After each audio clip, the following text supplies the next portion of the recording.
Inside a packed federal courtroom on a cold Monday morning, I stood at the defense table wearing dark glasses, the only shield for the eyes I had lost after a mysterious car crash 4 months earlier. The judge raised his gavel and declared, "The defendant is sentenced to 15 years in federal prison." Across the aisle, my wife quietly whispered, "We finally won," while my sons smiled with relief. They believed the blind old father they had framed was finished. I leaned toward my lawyer and whispered, "Everything you need is hidden inside the bear." Before we go further, thank you for being here. It means more than you know. Tell me in the comments, where in the world are you watching from? Your city, your country. I want to know. Some details in this story are fictional, added to bring the message to life. Names and settings are not drawn from specific individuals, but the truth at the heart of it is worth every minute of your time. The gavel came down hard. I heard it the way I heard everything now, with my whole body. The sound cracked through the air of courtroom 4 like a gunshot, and the vibration traveled up through the wooden bench beneath me, through my spine, all the way to the back of my skull. 40 years on Wall Street had taught me to read a room without looking at anyone. 72 years of living had taught me that some sounds carry more weight than words ever could. This one carried 15 years. The defendant, Thomas Miller, having been found guilty on all counts, Judge Patricia Hale said, her voice as flat and precise as a surgical blade, is hereby sentenced to 15 years in a federal correctional facility with no possibility of parole for the first 8 years. This court finds that the nature of the crime, specifically the premeditated financial fraud and the willful participation in the death of Arthur Pemberton, warrants the maximum prescribed sentence. I stood straight. My back ached the way it always did in the mornings, now a deep grinding ache that started below my left shoulder blade and spread outward like cracks in old concrete. But I stood straight. My father had been a steel worker from Pittsburgh, who never once bent his back to any man, and whatever else I had lost in these past 4 months, I had not lost that. My dark glasses sat heavy on my face. The world behind them was a shifting blur of light and shadow shapes without edges. Colors bleeding into one another like a watercolor painting left in the rain. I could not see the faces in the gallery. I could not see Judge Hale looking down at me from the bench. But I could hear everything with a sharpness that still surprised me sometimes, the way a blind man's remaining senses reach out and fill the space where sight used to be. I heard Prosecutor Dennis Kraft exhale slowly through his nose, that small, satisfied sound of a man who had just won exactly what he came for. I heard the rustle of expensive fabric from the plaintiff's table to my right, maybe 12 feet away, where Eleanor sat with her attorney. The sound of her shifting in her seat, crossing her legs, the whisper of silk against silk. 20 years of marriage meant I knew every sound she made. That particular rustle meant she was settling in, making herself comfortable the way she did at charity dinners, when the evening was finally going the way she had planned it. I heard Julian shift beside her. He did not settle. His chair scraped against the floor, a jagged, unsteady sound, like a man trying to find solid footing on a moving surface and failing.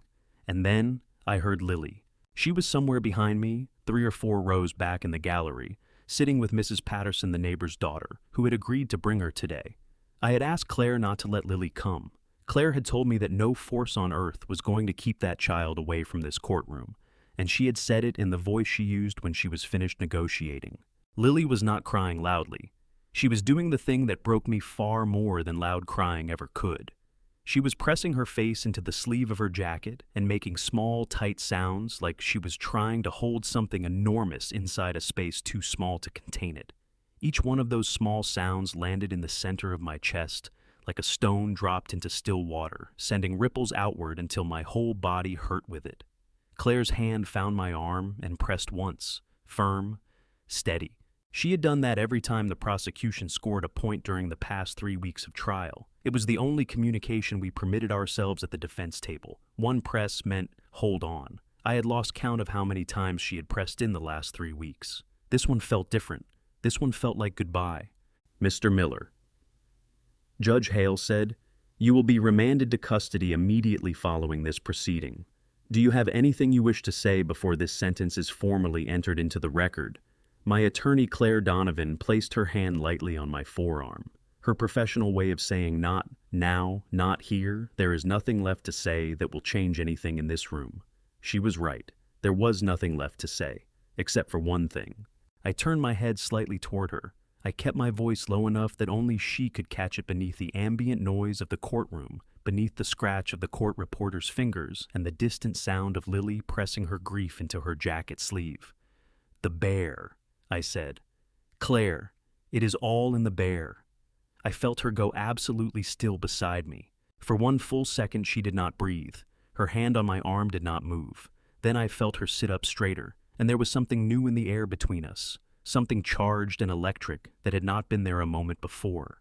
"Your Honor," Claire's voice came out clear and strong, cutting across the low murmur that had begun to rise in the gallery as people understood the sentencing was complete. She was on her feet before I had time to register the movement. "The defense moves to set aside the verdict pursuant to CPL Section 330 subsection 30. We have newly discovered material evidence that was not available and could not reasonably have been obtained prior to these proceedings." The murmur in the gallery stopped. I heard Eleanor's chair scrape back from the table. She had been halfway to standing halfway to whatever small, graceful gesture of victory she had prepared for this moment, and now she had stopped. Kraft's voice came from across the room, sharp with irritation. "Your Honor, the verdict has been entered. This is highly irregular and frankly disruptive to the dignity of these proceedings."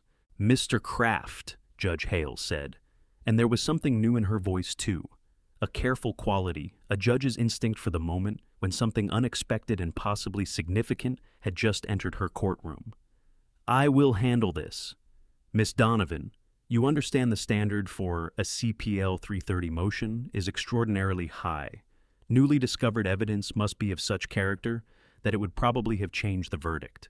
"I understand, Your Honor," Claire said. Her voice did not waver by a single degree. "And I am prepared to demonstrate exactly that." The gallery erupted. Through the noise, through Kraft's rapid objections, and the judge's sharp commands for order, through the sound of people rising from their seats, and the bailiff moving toward the bar, I heard one sound more clearly than all the others. Eleanor Miller's sharp intake of breath. Not the breath of a woman who was angry. Not the breath of a woman who was outraged at a procedural delay. The breath of a woman who was for the very first time in 4 months afraid. The last time I felt like myself was a Tuesday afternoon in June. I remember it the way you remember things that matter, only after they are gone. The light through the study windows had that particular quality it gets in Connecticut in early summer, thick and golden and unhurried, the kind of light that makes even ordinary rooms look like paintings. The bourbon in my glass was a 20-year Pappy Van Winkle that I had been saving for exactly this occasion. The papers in front of me were the last I would ever sign as a working man. 40 years. 40 years of balance sheets and audit trails and quarterly reports. 40 years of catching the numbers that did not add up, of finding the single transaction buried in 10,000 lines of data that someone hoped no one would ever notice. I had built my career on the belief that numbers did not lie. People lied. Numbers only reflected the lies that people made. I picked up the pen. My hand was steady. I had always had steady hands. I signed my name to the retirement documents and set the pen down and waited to feel something.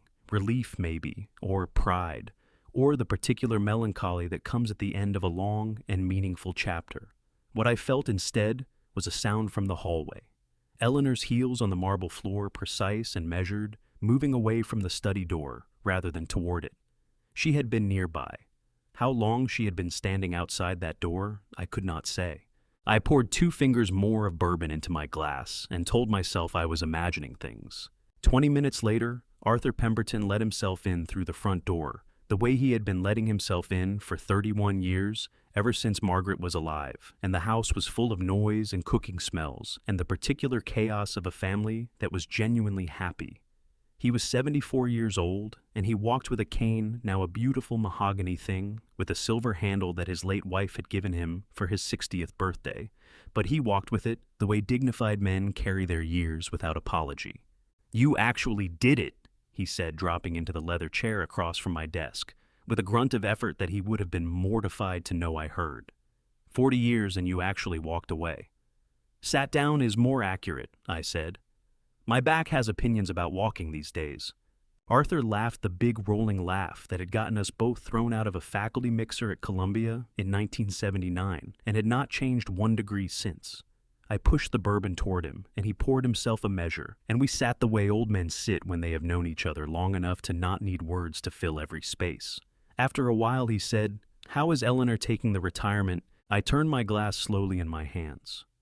"She bought 4 new pieces of art last month," I said.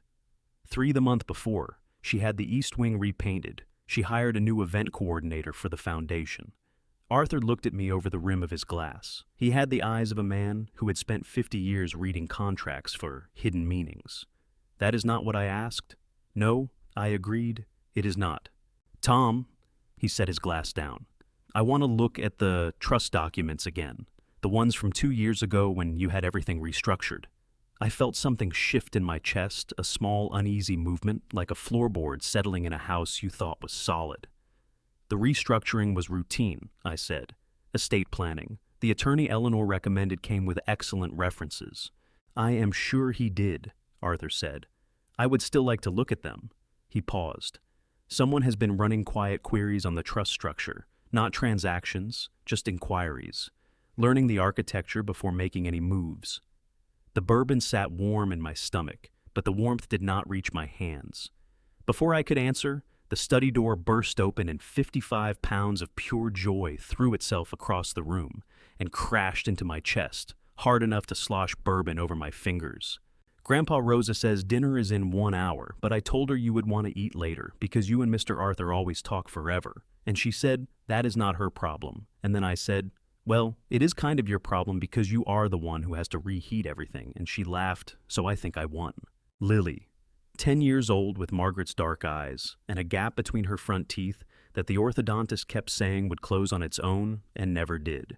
She smelled like grass and something strawberry, probably the lip balm she had taken to wearing, with the absolute seriousness of someone practicing for adulthood. She clambered up onto my lap without asking permission, which she had never once done in her life, and grabbed my bourbon glass and held it up to the light. "Is this the special one?" she demanded. "It is," I said. My heart, which had been sitting heavy in my chest all afternoon, did something complicated and aching and grateful all at once. "You always save the special one for important days," she said, handing it back carefully. "Is today important?" "Today is the first day of the rest of my life," I said. "According to certain motivational posters." She considered this with the gravity it deserved. "That sounds made up," she said. Arthur made a sound that was definitely a laugh, disguised as a cough. Lily twisted around to look at him. "Mr. Arthur, are you staying for dinner? Rosa made her enchiladas. The real ones, not the ones from the box." "I would not miss Rosa's enchiladas for anything on this earth," Arthur said warmly, and Lily beamed and launched herself off my lap and disappeared back through the door at the same velocity she had arrived, calling for Rosa, at a volume that suggested the kitchen was approximately 3 miles away. The warmth she left behind lasted maybe 30 seconds. Then I became aware of something in the doorway. Eleanor stood at the edge of the study, one hand resting lightly on the doorframe. She was dressed for an evening out, a deep navy dress, her hair arranged with the precise effortlessness that actually took considerable effort, a glass of white wine in her hand that she had not had when I last saw her an hour ago. She was smiling at the space where Lily had just been. It was a perfectly constructed smile, the kind of smile that said, devoted step-grandmother, supportive wife, gracious hostess. I had seen that smile at every charity gala and board dinner and holiday party for 20 years. I had believed it for most of those years. "Arthur," she said warmly, "I didn't know you were here. Are you staying for dinner? I'll let Rosa know." "Already invited," Arthur said pleasantly. Eleanor's eyes moved to me for just a moment. Something passed across her face, quick as a cloud shadow, gone before I could name it. "Wonderful," she said. "I'll freshen up." She turned and walked back down the hallway, her heels precise and measured on the marble. Arthur waited until the sound faded completely. Then he picked up his bourbon, took a slow sip, and said very quietly, "Tom, how long has she been standing outside that door?" My hands, which had been steady all afternoon, were not quite steady anymore. "I don't know," I said. "I honestly do not know." Julian called 3 days after Arthur left. He always called when he needed something. That was not a cruel observation. It was simply a pattern I had learned to recognize the way you learn to recognize weather, not with bitterness, just with the quiet resignation of a man who has stopped being surprised by the forecast. Dad. His voice had that particular tightness in it, the sound of a man trying to seem casual about something that was eating him alive from the inside. I was thinking maybe we could have lunch this week, just the two of us. Julian, I said. How much? A long breath on the other end of the line. 200,000, just to cover the immediate situation. I have a plan to consolidate everything. I just need a bridge to get there. And with the transition period after your retirement, it makes sense to move some liquidity around before the trust restructuring settles. And no, I said. Dad, this is the 9th time in 3 months, I said. The answer is the same as the previous 8 times. No. His voice cracked at the edges, that particular sound that had broken my heart when he was 7 years old and scraped his knee on the driveway and still found ways to break it now, even when I knew better. I'm in a bad spot, Dad. A really bad spot. You don't understand how bad. Then tell me how bad, I said. Sit down with me and tell me everything, and we will find a way through it together. That offer has been open for 6 months. The silence on his end was the silence of a man who did not want a way through. He wanted money. Those were not the same thing. I'll figure it out, he said, finally his voice gone flat and distant. Sorry to bother you. He hung up before I could answer.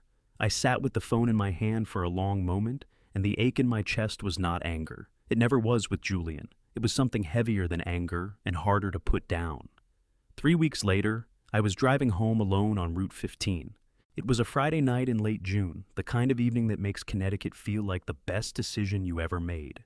The air smelled like cut grass and coming rain. The radio was playing an old Springsteen album that Margaret had loved, and I was thinking about nothing in particular, which was a luxury I was still learning to afford in retirement, when the other car came around the curve. The headlights hit me full in the face. Not the way headlights hit you when a car comes around a bend, that sweeping gradual brightening that gives your eyes time to adjust. These were fixed, stationary, aimed. The light was white and absolute, and it went straight through my dark, adapted eyes like a spike of hot metal, and for one fractured second, I saw nothing at all except white, and then I heard the sound of my own tires leaving the road. The rest is percussion, metal and glass, and the particular intimacy of an airbag hitting your face at 200 miles per hour. Then quiet. Then rain starting on the windshield. Then nothing for a while. I woke up in Greenwich Hospital with the particular disorientation of a man who does not know how much time has passed, or whether the throbbing behind his eyes is from the accident or from something that was already there waiting. Eleanor was sitting in the chair beside my bed. She was wearing the expression she wore at funerals, composed and appropriate and precisely calibrated to the occasion. "You're awake," she said, and reached for my hand with both of hers. Her fingers were very cool. Julian stood near the window, with his arms crossed over his chest, looking at the floor. He looked like a man waiting for a verdict he already knew. A woman in a white coat came in briskly mid-40s, with close-cropped natural hair, and the unhurried competence of someone who had delivered difficult news enough times to have made peace with it. "Mr. Miller, I am Dr. Sandra Calloway, your attending ophthalmologist. How are you feeling?" "Like I drove my car off Route 15, I said. Something in her expression softened almost imperceptibly, the way doctors allow themselves a quarter second of human response before putting the professional face back on. The impact caused significant trauma to both eyes. Specifically, the sudden extreme light exposure, combined with the physical impact, has resulted in temporary vision loss. The good news is that the structural damage is minimal. With the correct treatment protocol, there is every reason to expect meaningful recovery. "At how long?" I asked. "It depends on how your eyes respond to treatment," she said. "Weeks, possibly a few months. The important thing is that we begin the right regimen immediately and monitor your progress closely." She paused, and something shifted in her manner, a subtle change in the angle of her body, a slight lowering of her voice. "I would like to run some additional baseline tests before we finalize the prescription. The inflammation pattern is not entirely typical of impact trauma, and I want to be thorough before we commit to a course of treatment." Eleanor uncrossed her ankles and recrossed them the other way. "Dr. Calloway," she said, with the pleasant firmness of a woman who managed foundations and sat on hospital boards and knew exactly how to speak to medical professionals. We already have a prescription from Dr. Reynolds, Thomas's personal physician. I spoke with him this morning and he has been very clear about what Thomas needs. Dr. Calloway looked at Eleanor for a moment. Then she looked at me. In that look was something careful and precise, the look of a woman who had something to say and was calculating the cost of saying it. "Of course," she said pleasantly. "I simply want to ensure we have complete baseline documentation before we proceed." Eleanor smiled. "That sounds very thorough. Thank you, Doctor." Dr. Calloway made a note in her tablet and left the room. Eleanor stood and smoothed her dress.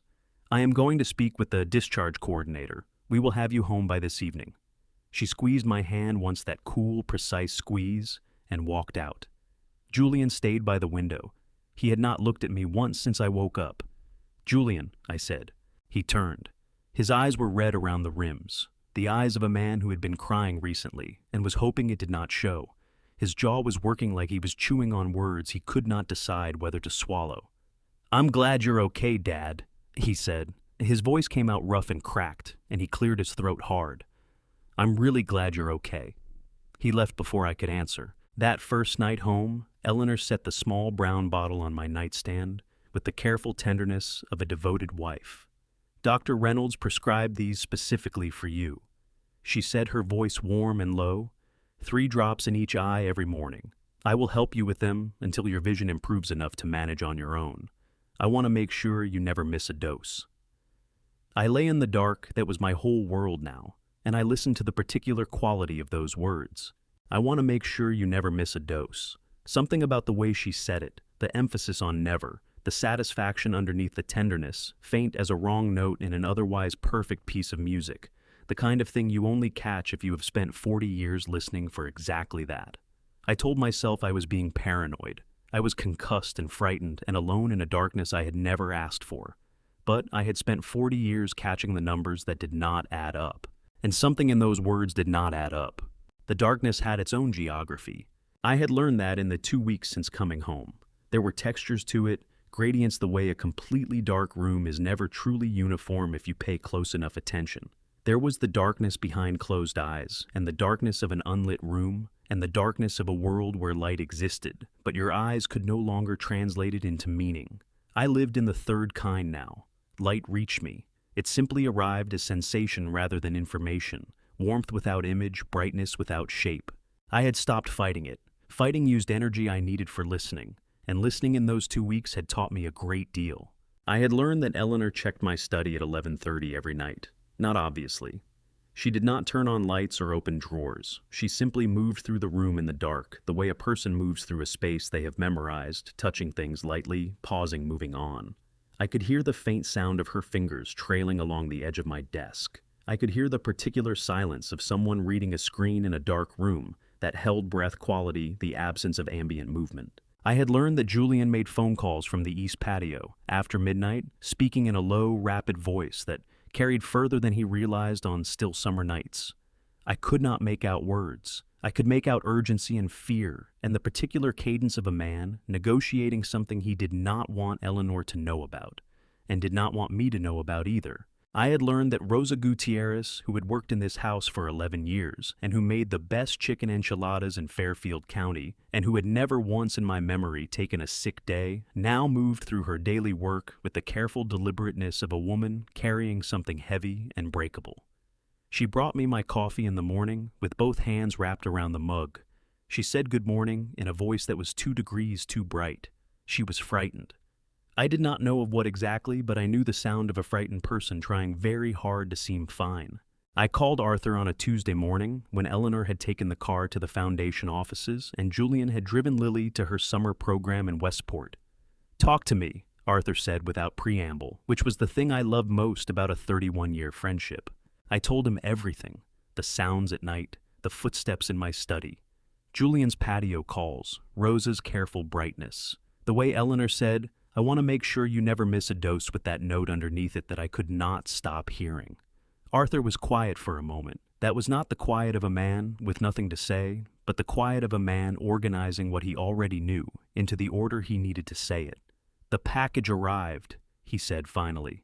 "The one you asked me to hold." Several weeks before the accident, before any of this had sharpened into its current shape, I had called a man named Gerald Fitch. Gerald had spent 22 years as a special agent with the FBI's Financial Crimes Unit before retiring to a consulting firm in Stamford. We had worked together on 3 forensic audits in the 90s, and I trusted him with the specific trust you develop for people you have watched perform under pressure. I had asked him to source a particular piece of equipment for me, discreetly, paid for in cash through an intermediary. No digital trail. I had ordered it because of Lily. Not because of Eleanor, not because of the trust documents or the midnight footsteps or the patio phone calls. Because of Lily. Because I had watched Julian's desperation escalating for 6 months, and I knew what desperation did to people who had already made one bad choice, how it narrowed the options they believed were available to them, until they stopped seeing the ones that required courage. Lily was 10 years old, and she adored her father, and her father was drowning, and drowning men grabbed at whatever was closest. I needed to know she was safe when I could not see. "Have Rosa bring it to my study," I said. "Don't tell anyone else." The package was smaller than I expected. I felt the dimensions of it with my hands after Rosa set it on my desk and left without a word, her footsteps in the hallway retreating quickly as though she did not want to know what was in it. It was a camera. Gerald had described it to me in our phone call. Military-grade night vision, motion-activated a lithium battery rated for 8 months of intermittent use of memory chip, with enough capacity for 600 hours of footage. The lens was the diameter of a shirt button. The housing was designed to fit inside a standard decorative glass eye, of the kind used in stuffed animals and display pieces. I sat down on the floor of my study. I want to be precise about this because it matters. I did not sit in my chair. I sat on the floor the way I used to sit on the floor with Lily when she was small and wanted to build things out of blocks, because the floor felt more honest somehow, more appropriate to what I was about to do.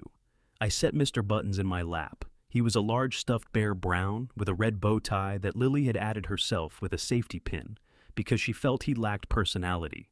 His eyes were amber glass, warm and fixed, and slightly too large for his face, which gave him an expression of permanent concerned attention that Lily found deeply comforting. I took the left eye out first with my thumbnail, the way Gerald had described.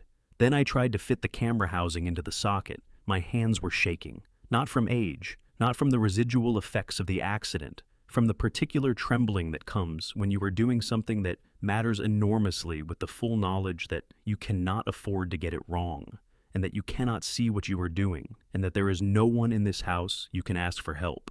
I dropped the housing the first time. I found it by touch on the carpet after 2 minutes of searching my fingers, moving in careful expanding circles, the way Gerald had taught me years ago to search a scene in the dark. I dropped it again. On the 3rd attempt, I got it partially seated and felt it click, and then felt it come loose again when I tried to press the eye back into place.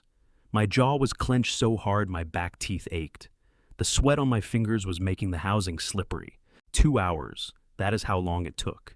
I know because I counted. Not the minutes, but the failures, the small, precise recalibrations, the moments when I pressed my hands flat against my thighs and breathed slowly and told myself that a man who had spent 40 years finding things that other people hid in the dark could figure out how to fit a camera into a bear's eye without being able to see. At some point, Rosa came to the door. I heard her stop in the hallway. I heard her breath catch when she understood what she was looking at, this old man sitting on the floor in the dark, working at something with shaking hands and absolute concentration. I heard her slide down the wall outside my door and sit on the hallway floor. I heard her cry very quietly the way women cry when they do not want to be heard, pressing the sound down into something small and private. She did not come in. She did not offer to help. She simply stayed. I was grateful for that in a way I could not have explained. When the eye clicked into its final position and held, I sat very still for a moment with Mr. Buttons in my lap, and my hands wrapped around him, and my heart beating hard from effort and relief, and something else that took me a moment to identify. It was love, simple and uncomplicated and enormous. Whatever happened next, this small brown bear with his red bow tie and his 2 large eyes was going to watch over my granddaughter. That was enough. Then Lily came home. She burst through the front door at 3:45 with the particular energy of a child who has been contained in an educational setting for 6 hours and is now reclaiming her natural state. I heard her drop her backpack in the entryway, heard her tell Rosa something rapid and enthusiastic about a pottery project, heard her feet on the stairs. And then she was in the doorway of my study, and there was a pause. "Grandpa," she said carefully. "Why are you sitting on the floor?" "Thinking," I said. She accepted this with the equanimity of a child who has a grandparent she trusts entirely. She came in and sat down beside me and looked at Mr. Buttons in my lap. "What happened to his eye?" "I gave him a special one," I said, "so he can watch over you when Grandpa cannot see." Lily took the bear from my lap and held him up and looked at his eyes very seriously, turning him in the light. Then she pressed him firmly against her chest and wrapped both arms around him. "Mr. Buttons will protect both of us, Grandpa," she said, with the absolute certainty of someone who has never had a reason to doubt the things she believes. My throat tightened until I could not speak for a moment. That night, after Lily was in bed and the house had settled into its nighttime rhythms, I lay in the dark and listened. Eleanor was on the phone in the bedroom down the hall, her voice low and precise. I could not make out every word, but I heard enough. I heard Arthur's name, and I heard in Eleanor's voice the same note I had heard underneath her tenderness when she placed the eye drops on my nightstand. Not anger, not frustration, something colder and more deliberate than either of those things. "Arthur Pemberton is becoming a problem," she said. "Yes, I understand what needs to be done." I lay absolutely still. My hands gripped the bedsheet on either side of me, and I made myself breathe evenly and slowly. And I thought about Arthur, who walked with a mahogany cane and laughed the same laugh he had laughed since 1979, and had spent 31 years being the one person in my life I could always count on. I thought about the phone call I needed to make in the morning, and I understood, with the cold clarity of a man who had spent his career reading the arithmetic of human deception, that I was running out of time. Arthur called on a Thursday morning, and his voice was different, not dramatically different. Arthur Pemberton was not a dramatic man, but I had known that voice for 31 years, and I heard the difference the way you hear a crack in a floorboard you have walked across 10,000 times. Something underneath the familiar surface had shifted. "Tom," he said. "I found it." My hand tightened on the phone. "Tell me." "A shell account. Panama City incorporated 8 months ago under a holding company with no traceable ownership. Someone has been building a receiving structure for the trust funds, patient work, professional work." He paused. This was not improvised. This was planned well in advance. 8 months ago, Eleanor had suggested the trust restructuring attorney 14 months ago. She had been preparing this for over a year. "I am bringing everything tonight," Arthur said. "The full documentation, originals and copies. I have already sent a duplicate package to Patricia Walsh at the office, so there is a backup regardless of what happens." He said, regardless of what happens, the way lawyers say things when they want to be careful without being alarming. "Tom, this is enough. This is enough to take to the authorities." "Tonight," I said, "come for dinner." "I will be there at 7, he said. He never made it to 7. At 2 in the afternoon, Eleanor appeared in the doorway of my study.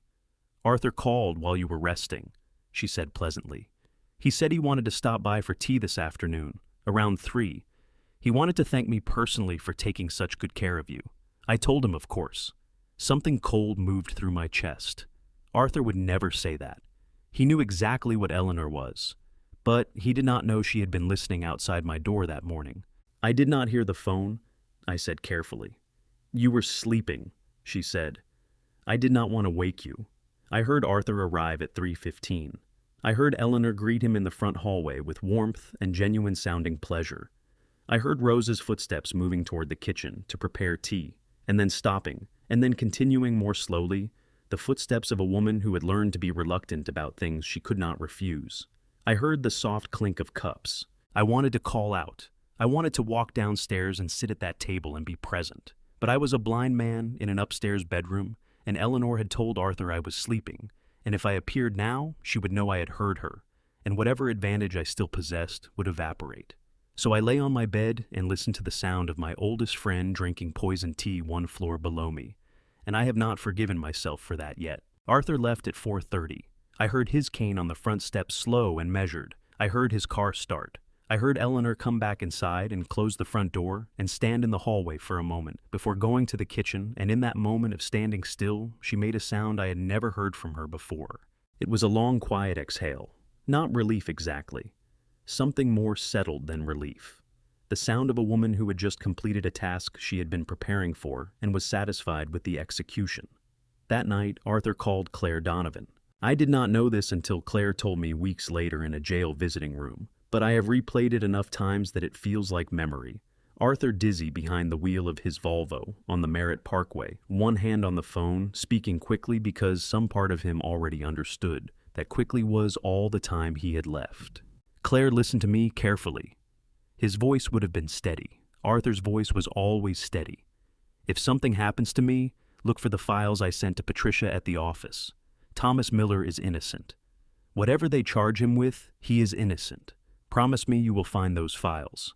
Claire promised. Arthur died at his home sometime in the early hours of Friday morning. The cleaning service found him at 9:15. The Greenwich Police Department contacted Detective Ray Kowalski, who handled suspicious deaths in the county, and Kowalski drove to my house the following morning to deliver the news in person. He was a large man, Kowalski, broad through the shoulders, with a face that had spent 52 years learning to give nothing away. He stood at my front door with his hat in his hands and told me that Arthur Pemberton had passed away and that the circumstances were being treated as suspicious. I gripped the door frame with both hands. The wood was solid and cool under my fingers, and I held onto it because my legs had gone unsteady in a way they had not gone since the accident, since the first moment of waking up in the dark. Arthur, 74 years old, with a mahogany cane and a rolling laugh, and 31 years of showing up. Mr. Miller, Kowalski said, and his voice had something in it, a careful quality, the voice of a man who was watching me more closely than his neutral expression suggested. I am very sorry for your loss. I could not speak for a moment. My throat had closed around something enormous, and I had to wait for it to loosen enough to let words through. Thank you, Detective, I said finally. Arthur was my oldest friend. Kowalski nodded. He put his hat back on.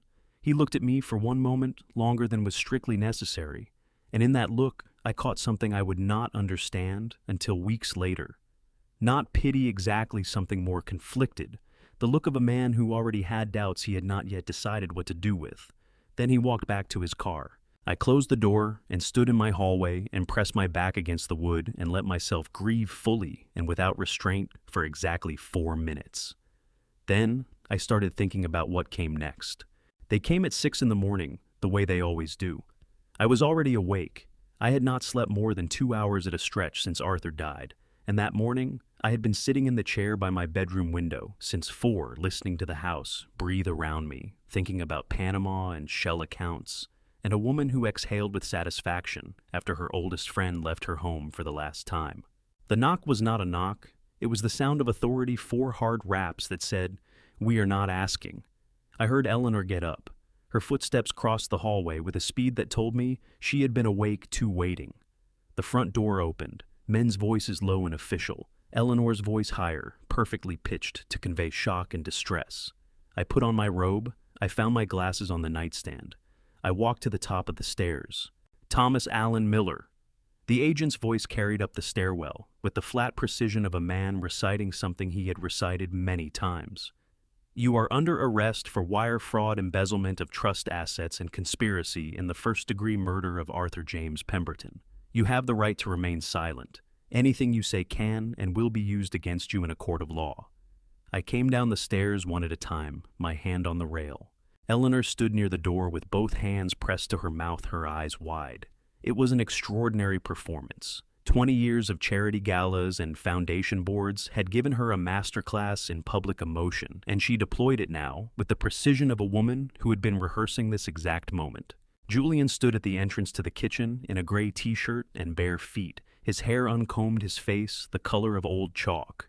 When I reached the bottom of the stairs and turned toward him, his mouth opened and then closed without producing a sound.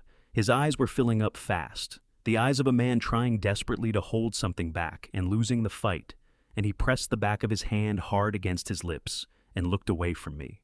I did not have time to think about Julian. I had one thing left to do. May I say goodbye to my granddaughter? I asked.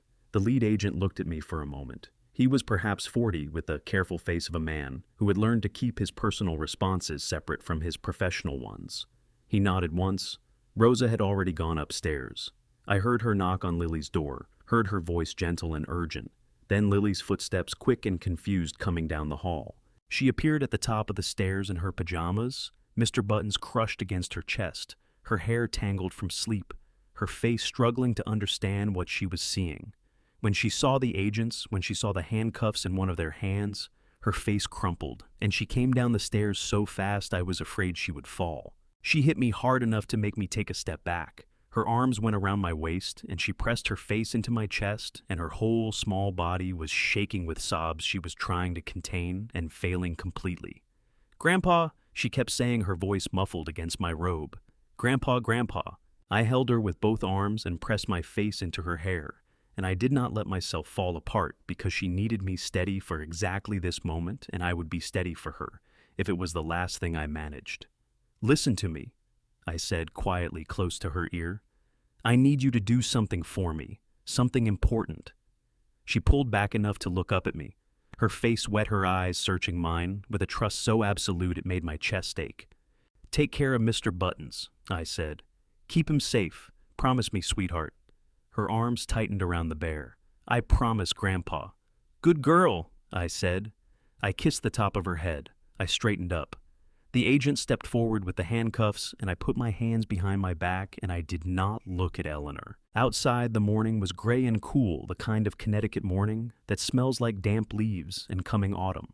Neighbors stood on their lawns in robes and slippers watching. A woman across the street had her hand over her heart. A man 2 houses down had his phone raised. Dennis Kraft held a press conference at 11 that morning outside the Manhattan DA's office. I did not see it, but Claire described it to me later, how he stood at the podium in his best suit with the composed confidence of a man who believed completely in the case he was presenting. "This is a straightforward matter of greed," Kraft said. A man who spent 40 years managing other people's money finally decided to help himself to some of it.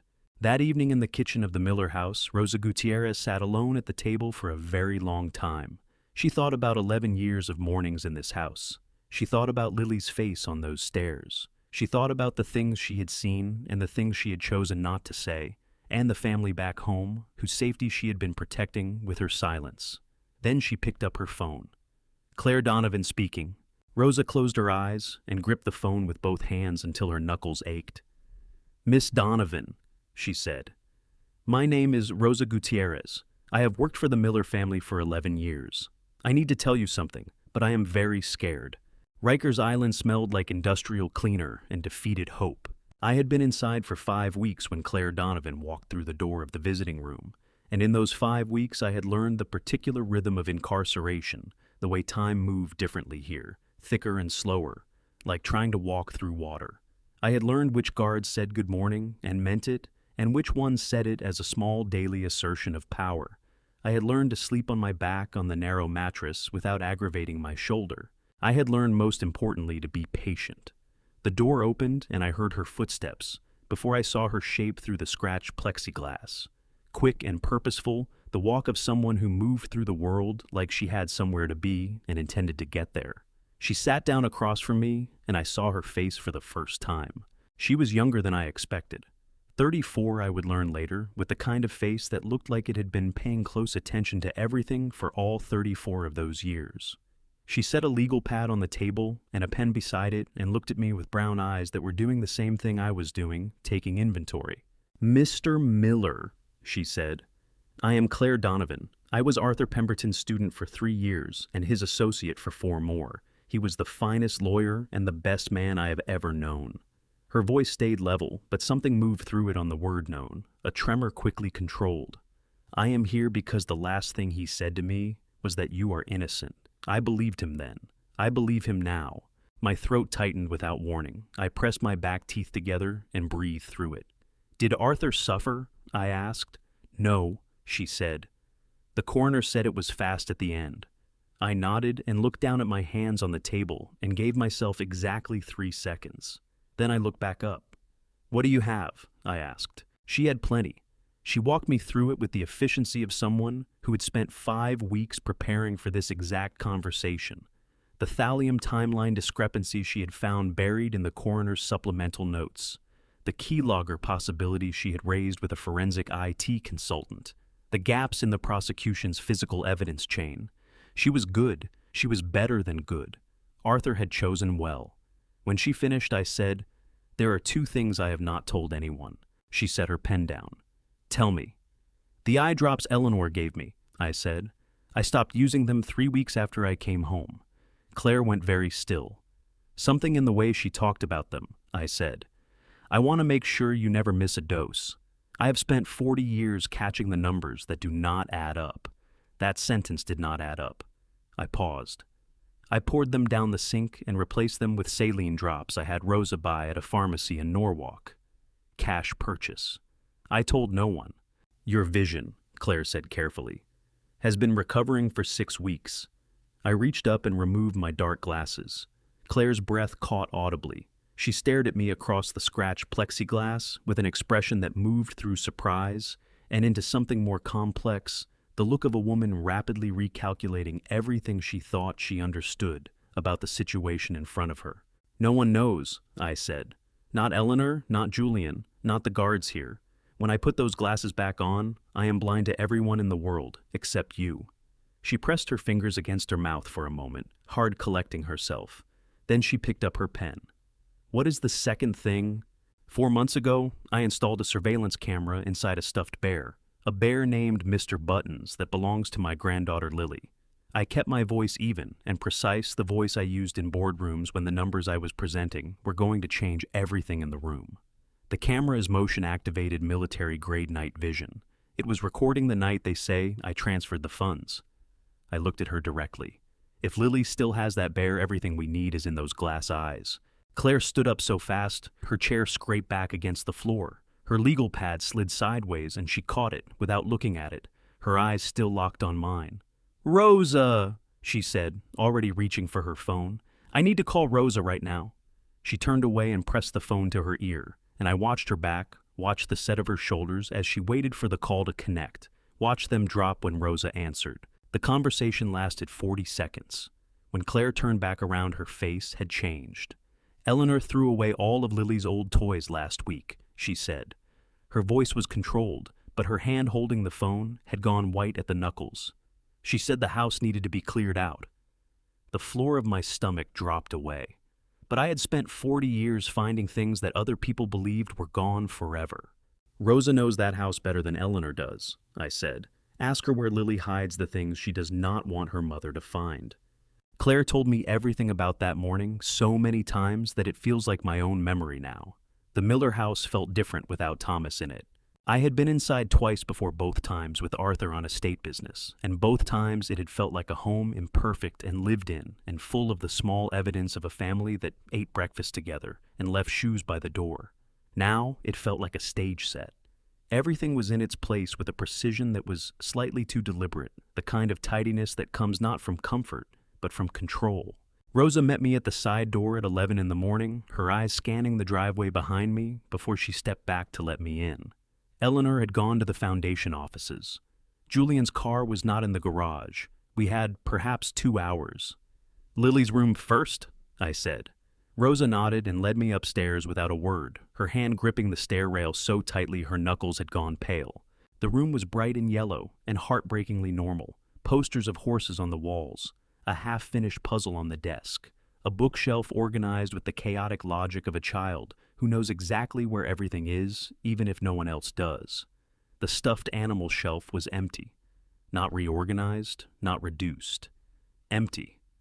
A long wooden shelf that had clearly held a crowd of beloved objects, now wiped clean, with 4 small circular impressions in the dust where the largest animals had sat. Rosa pressed her hand flat against her sternum, like she was trying to hold something in. She cleared it on Wednesday, she said, her voice barely above a whisper. Lily cried for 2 hours. Eleanor told her she was too old for stuffed animals. The fury that moved through me was cold and precise, which is the most dangerous kind. I breathed through it and kept moving. We checked the closet, the toy chest at the foot of the bed, the space under the bed which yielded 3 library books, 1 lost sneaker, and a collection of interesting rocks in a shoebox, but nothing else. We checked the hallway linen closet and the bathroom cabinet under the sink. Nothing. I went back to Lily's room and stood in the middle of it and made myself think instead of panic. Thomas had said, Rosa knows that house better than Eleanor does. He had said it with the certainty of a man who believed it completely. Rosa, I said, Where does Lily go when she wants to hide something from her mother? Rosa looked at me. Something shifted in her expression, a memory surfacing, and she pressed her fingers to her lips. The winter coats, she said. Upstairs hall closet, the big one at the end. Lily calls it the Narnia closet because it goes back further than it looks. She was already moving. 2 weeks ago, I saw her put something in there. I did not ask what it was. I just let her. The closet at the end of the upstairs hall was tall and deep, and smelled of cedar and mothballs and the particular mustiness of wool that has not seen daylight in months. Rosa pulled the door open, and the darkness inside breathed out at us cool and still. There were coats, 12, maybe 15 of them, packed close heavy wool and down and the occasional fur collar. Rosa began pushing them aside from the left, and I started from the right, and we worked toward each other through the layers of fabric. I found him in the far back corner. He was pressed against the wall behind a long camel wool overcoat, sitting upright the way Lily must have placed him, his bow tie slightly askew. The light from the hallway caught his glass eyes in 2 small, bright points. He looked like he had been waiting. My hands were shaking when I lifted him out. I turned him over and pressed my fingers gently around his head, feeling for the slight irregularity behind his left eye that Thomas had described the barely there seam where the glass met the housing. It was there, solid, undisturbed. The chip was still inside. I pressed Mr. Buttons against my chest and closed my eyes, and the relief that went through me was so overwhelming that my knees actually buckled, and I had to put one hand against the closet wall to stay upright. Rosa made a sound beside me, a sharp involuntary intake of breath, and then she put both arms around me from the side and held on this 67-year-old woman who had been carrying her fear alone for months. And we stood there in the doorway of the Narnia closet, and I said, without meaning to, very quietly, "Arthur, I found it." Rosa pulled back and wiped her face roughly with the back of her hand. "We need to go," she said. "Now, before—" The front door opened, keys in the lock, one set of footsteps. Not Eleanor's precise measured click. Something heavier dragging slightly the walk of a man carrying more weight than his body accounted for. Julian. Rosa gripped my arm. We were standing at the end of the upstairs hall, fully visible from the entryway below, if he looked up. I pulled her back into the closet and eased the door to within an inch of closed, my heart slamming against my ribs, Mr. Buttons held against my chest. Julian's footsteps crossed the entryway below. They stopped at the bottom of the stairs. For a long moment, he did not move. Then he made a sound I had not expected. Low and rough and private, the sound of a man who thought he was alone in a house and had finally stopped holding something together. He sat down heavily on the bottom stair and put his face in his hands, and the sound that came out of him was not quite crying and not quite breathing, and was somehow worse than either. Rosa's hand found mine in the dark and held it. We waited. Claire called me the next morning from outside Riker's, standing in the parking lot in the rain, because she did not want to wait. She told me they had gotten out. She told me Julian had sat on those stairs for 11 minutes before going to the kitchen, and she and Rosa had slipped out the side door while he was running water at the sink. She told me Mr. Buttons was in her bag and the chip was intact. I gripped the phone receiver so hard the plastic creaked. "Tonight," I said. "Pull the footage tonight." "Already planned," she said. That night I lay on my Riker's mattress and stared at the ceiling and thought about what was on that chip. 30 seconds of the right footage would be enough. 20 seconds maybe. One clear frame of Eleanor's face in that room at 3 a.m. would be enough to pull this entire carefully constructed case apart at every seam. I made myself stop thinking about it. Hope was a dangerous thing in a place like this. Hope was the thing that broke men when it did not arrive on schedule. I thought about Lily instead. About the reason that chip existed at all. Claire told me later in precise detail what they found. I have gone over every detail Claire gave me until the images are as sharp and certain as anything I witnessed myself. She and a forensic IT consultant named Derek worked through the night in her office on the 4th floor of a building on Chambers Street, the kind of office that runs on bad coffee and determination rather than square footage. Derek had worked with 3 different defense firms and knew how to extract footage from proprietary chip formats without compromising the evidentiary chain of custody, which mattered because anything they found would need to survive a Daubert challenge in court. The footage loaded at 11:47 at night. Night vision. Green-gray and luminous, the particular clarity of infrared that makes darkness look like a different kind of daylight. The timestamp in the lower right corner read the date and then 3:14 and 7 seconds in the morning. The room was Thomas's study. The angle was from the sofa looking toward the desk, exactly where Lily had placed Mr. Buttons when she carried him downstairs that night. The field of view was wide enough to cover the desk, the laptop on it, and the two figures standing beside it. Eleanor wore latex gloves, not the thin disposable kind, the heavy kind pulled up past the wrist, the kind that said, "This is not an accident and this is not improvised." Julian's hands were shaking so badly, he had to use both of them to steady the laptop. He was breathing in sharp, audible bursts, the breathing of a man in the grip of something he had gone too far into to stop. He pressed Thomas's right hand against the fingerprint reader twice before the system accepted it. The timestamp logged the authentication at 3:14 and 52 seconds. Claire told me she watched that portion of the footage 3 times. Then Derek scrolled forward to a section flagged by the motion sensor from 2 hours later, and Eleanor appeared alone in the frame. She was standing beside Thomas's chair. She had a small brown bottle in one hand. She administered 3 drops to each of Thomas's closed eyes with the careful precision of someone following a procedure they had practiced. Derek stopped the playback. He said quietly that he needed a moment. Claire told me he was a 29-year-old man who had seen a great deal of unpleasant footage in his professional life, and that this was the first time she had seen him need a moment. Then Derek scrolled back further, 14 days before the night of the transfer, 2:17 in the morning, Eleanor alone in the study, the house dark around her. She moved to Thomas's desk with the confidence of someone who had done this before, opened the laptop, connected a small device to the USB port, and waited while something installed. 40 seconds. Then she removed the device and closed the laptop and left the room. A keylogger, recording every keystroke, every password, every biometric prompt for 2 weeks before she needed them. Claire called me at 7 the next morning, and I could hear in her voice that she had not slept and did not care. But before she got to any of that, she said something else. She told me about a section of footage from earlier that evening.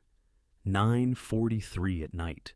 Lily coming downstairs in her pajamas, carrying Mr. Buttons moving through the dark study, with the ease of a child who had made this journey many times before, curling up on the sofa, pulling her knees to her chest, falling asleep with Mr. Buttons pressed against her face. Eleanor and Julian had come into the room at 3 in the morning and found her there. They had carried her back to her room. They had not thought to take the bear. She went down there because she had a nightmare, Claire said. Rosa told me she did it all the time. When she was scared, she went to your study because it felt like you were still there. I pressed my free hand over my eyes. A 10-year-old girl going to her grandfather's empty study in the dark because it made her feel less afraid. That was the thing Eleanor could not plan around. That was the variable that did not fit in any spreadsheet or legal document or carefully constructed frame. Love. Specifically the love of a child for an old man who used to sit on the floor with her and build things. "Claire," I said. My voice came out rougher than I intended. "Call Detective Kowalski." A pause. "He was told to close the Pemberton case." "I know what he was told," I said. "Call him anyway. Show him what you have. If there is anything left of the man who spent 28 years doing that job, honestly, he will come." Another pause. Longer this time. "And if there isn't?" she asked. "Then we find another way," I said. "But call him first." She called him at 3 in the morning after Derek finished the full extraction.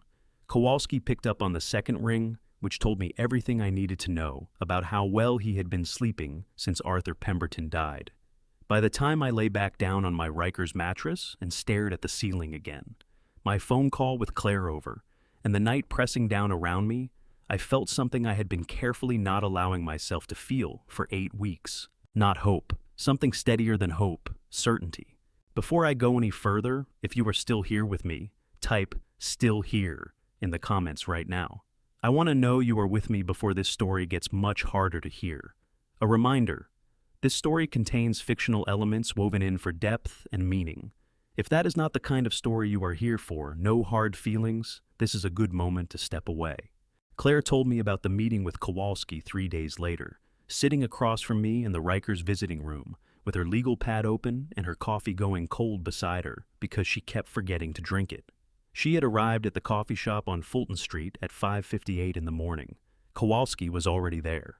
He was sitting in the back corner with a cup of black coffee and the look of a man who had driven in from Queens in the dark and had been awake since well before that. 52 years old, broad through the shoulders, with a face that had learned over 3 decades to give nothing away for free. He had his hands wrapped around the cup, and he was staring at the table when Claire walked in. He did not look up immediately. He looked up when she set her laptop on the table, and the look he gave it was the look of a man who both needed and dreaded what was inside it. "Detective," Claire said. "Counselor," he said. "Show me." She showed him. He watched the footage without speaking. All of it. The keylogger installation, the 3:14 timestamp, Eleanor's latex gloves, Julian's shaking hands, the atropine. He watched it twice through without moving his coffee, cooling in front of him, his jaw set in a hard line that got harder as the minutes passed. When it finished the second time, he pushed the laptop back toward Claire and picked up his coffee and drank half of it in one long swallow. Then he set it down and looked out the window at the street where the early morning delivery trucks were making their rounds and the first commuters were appearing on the sidewalk with their collars turned up against the September chill. "Kowalski," Claire said. His jaw worked. He pressed the heel of his hand against the table hard enough that his knuckles blanched white. Then he reached inside his jacket and produced a manila envelope creased and slightly soft at the corners from being carried for weeks. "The night Pemberton died," he said, his voice coming out rough and low, "I went to the scene before the official team. Old habit. I always go early before things get processed and packaged and made official." He set the envelope on the table, but did not open it. The thallium concentration in his system was wrong. Not wrong as in falsified. Wrong as in the timing didn't fit the prosecution's theory. For thallium to reach the level we found at time of death exposure would have needed to occur 36 hours earlier. Not 12, not 24. 36. Claire went very still. The night Thomas Miller supposedly had Pemberton over for tea, Kowalski continued, was not 36 hours before Pemberton died. It was 14 hours before. He finally opened the envelope and slid a folded document across the table. "I noted the discrepancy in my preliminary notes. My supervisor told me the case was straightforward and to write my report accordingly. I wrote my report." He stopped. His throat moved. "I should not have written that report." "You kept the preliminary notes," Claire said. "I kept the preliminary notes," Kowalski said. His voice had something painful in it, the voice of a man examining something he was not proud of, from a distance he had finally decided was no longer acceptable. "I told myself I kept them for insurance. But that was a lie I told myself so I could sleep." He looked at Claire directly. "Eleanor Miller had lunch with Arthur Pemberton 2 days before he died. She invited him. She called his office to arrange it." "I know," Claire said. She did it to prevent him from reaching Thomas that evening with the documentation he had found. She had already decided by then. She paused. "Ray, there are 2 other deaths, same thallium signature. Marcus Webb has the files." Kowalski looked at her sharply. "Webb told you that." "Webb told me that the signatures matched. He did not tell me willingly. He told me the way men tell things they have been carrying too long and are relieved to finally put down." Kowalski was quiet for a moment that vibrated with the weight of everything being said and not said across that small table. Then he stood up and pulled his jacket straight and dropped a 20 on the table for 2 coffees that neither of them had finished. "I have been a detective for 28 years, he said. He did not say it with pride. He said it with the careful honesty of a man taking an accurate inventory of himself. "I have looked away from things I should not have looked away from. I chose the end of my career over the right thing, and I have to live with that." He buttoned his jacket. "But I will not let Thomas Miller die in a cell because I was too afraid to do my job. Not now. Not when I have this in my hand." He picked up the envelope. "I am going to call Marcus Webb," he said. "And then I am going to call the district attorney's office, not Kraft, above Kraft." He walked out into the September morning, without looking back, his shoulders straight. His stride the stride of a man who had just put down something very heavy and was still getting used to walking without it. Claire called me that afternoon. She told me all of it, Kowalski's preliminary notes, the 36-hour timeline, the 2 additional deaths that Dr. Webb had matched to the same chemical signature, both of them people who had been scheduled to give testimony against Eleanor in civil proceedings that had subsequently been dropped and quietly forgotten. "She has done this before," Claire said. "More than once." "I know," I said. How did you know? I thought about Eleanor in the hallway outside my study. I thought about the way she had managed 20 years of social and professional obligations with a precision that never varied, never cracked, never produced a single outcome she had not anticipated and prepared for. I thought about the sound she made after Arthur's car pulled out of the driveway. That long, quiet, settled exhale. Because she was never afraid, I said. Not once in 4 months. People who are improvising are afraid. Eleanor was never afraid because she had done this before, and she knew exactly how it ended. The line was quiet for a moment. 8 days until trial, Claire said. Then let's not waste any of them, I said. Eleanor moved on a Thursday. Claire told me about Rosa's phone call that evening, and I lay on my Rikers mattress and listened to the account of it, with my eyes open in the dark and my hands flat at my sides, the position I had learned to use when I needed to think without letting anger get in the way of thinking. Eleanor had called Rosa into the front parlor at 10 in the morning, the formal room that was only used for guests and occasions that required a certain kind of deliberate setting. Rosa had worked in that house for 11 years, and she had been called into the front parlor exactly twice before both times for matters that Eleanor wanted to conduct on her own terms, in her own space, at her own pace. Rosa sat down in the chair across from Eleanor and folded her hands in her lap and waited. Eleanor did not accuse her of anything. She did not raise her voice. She asked after Rosa's daughter in Hartford by name and asked how the new apartment was working out. She asked about Rosa's nephew, the one who had moved up from Guadalajara the previous spring, and whether his situation had stabilized. She asked these questions with the warm interest of an employer who paid close attention to the lives of her staff. Every question was a door being opened to show what was behind it. Rosa came home that evening and sat in her car in her own driveway for 20 minutes before she could make her hands stop shaking enough to take the keys out of the ignition. Then she called Claire and told her every word of the conversation, her voice thin and tight as wire. Claire called me the next morning. She knows, Claire said. Not specifically, but she knows someone in that house has been talking. Rosa is not going to stop, I said. She made her choice. She just needs to know we can protect her. I am working on that, Claire said. There is something else. She told me about Julian. Rosa had seen him the evening after Eleanor's parlor meeting, sitting alone in the small den off the kitchen, the room where Lily did her homework after school, and where Thomas used to read on Sunday mornings. Julian was sitting in Thomas's chair with a framed photograph in his hands, the one that usually sat on the bookshelf Thomas and Lily at the beach 2 summers ago. Lily with salt-crusted hair and a gap-toothed grin, and Thomas laughing at something she had said, both of them squinting into the same sun. Julian was not crying. He was doing something that Rosa said was harder to watch than crying. He was just looking at the photograph with the expression of a man trying to find the moment where the path he was on had diverged from the path he should have taken, going back and back through the decision points and not being able to find a single place where the other road had felt possible.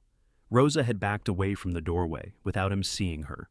That afternoon, Kraft called Claire. I heard about this call in considerable detail, because Claire was still vibrating with controlled fury when she described it to me 2 hours later. Miss Donovan. Kraft's voice had the smooth, professional chill of a man delivering a message he had been asked to deliver. It has come to my attention that you have been conducting informal interviews with individuals connected to the Miller prosecution outside of proper discovery channels. I want to advise you clearly and formally that any further contact with prosecution witnesses constitutes potential obstruction and will be treated accordingly. Are you threatening me, Mr. Kraft? Claire had said. I am advising you, Kraft said. Professionally, as a courtesy. She had thanked him for the courtesy and ended the call and then sat at her desk for 30 seconds, pressing both palms flat against the surface before picking up the phone again. She came to Rikers that afternoon. I listened to all of it. The parlor meeting, Julian and the photograph, Kraft's call. When she finished, I was quiet for a moment, not from defeat, but from the particular focused stillness that comes when you are about to show someone the full picture for the first time. Claire, I said, there is something I have been waiting to tell you until I was certain you needed to know it. She looked at me across the scratched plexiglass. Eleanor does not simply want the $15 million, I said. She wants me convicted of a financial felony specifically. 2 years ago, she introduced me to an estate attorney named Howard Greer to restructure the family trust. I trusted her recommendation without doing my own due diligence, which is the single greatest professional failure of my life. The restructured trust document contains a felony disqualification clause. If I am convicted of any felony classified as financial fraud, I permanently and irrevocably lose all legal standing over the trust. Every right to contest, appeal, or recover, gone completely. Claire's pen had stopped moving. Greer drafted that clause, I said. Eleanor made sure it was in there. I signed the document at the kitchen table on a Sunday afternoon because I trusted her and did not read every line. I looked at Claire steadily. She could not simply make me disappear. A missing Thomas Miller would trigger investigations, freeze the trust, pending resolution, create legal complications that could run for years. She needed me alive, convicted, and legally stripped of every right I possess. Prison was not the punishment. Prison was the mechanism. Claire set her pen down very carefully on top of her legal pad. Her jaw was tight. Her eyes were bright with the particular intensity of a woman processing rage through the filter of professional necessity, because professional necessity was what the situation required. "Howard Greer," she said. "Howard Greer," I confirmed. She picked up her pen again. "I am going to need the original trust documents." "Arthur had copies," I said. "Patricia Walsh at his office. I will call her today." She was already writing. Then she stopped and looked up. "Thomas, how long have you known about the clause?" "I found the document in my files 3 weeks after the accident," I said. "I read it in the dark by running my fingers over the raised letterhead and having Rosa read the relevant sections to me, quietly in the garden where Eleanor could not hear." I paused. "I have had a long time to think about what it means." Claire looked at me for a moment with an expression I could not entirely read. Then she said very quietly, "She spent 2 years building this." "Yes," I said. "Which means she was planning it before she married me." The room was very still. 6 days, Claire said. 6 days, I agreed. Make them count. Claire had tried to reach Dr. Sandra Calloway 4 times over 2 weeks. The first call went to voicemail. The second was answered by a receptionist who said the doctor was unavailable.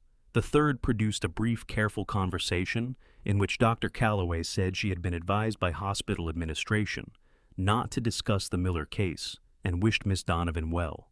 The fourth call was not returned at all. Claire drove to the Upper East Side on a Tuesday morning and sat in the waiting room of Dr. Calloway's private practice for 45 minutes, without an appointment, reading the same magazine article 3 times, without retaining a single word, until the receptionist stopped telling her the doctor was busy and started looking at her with the particular expression that precedes capitulation.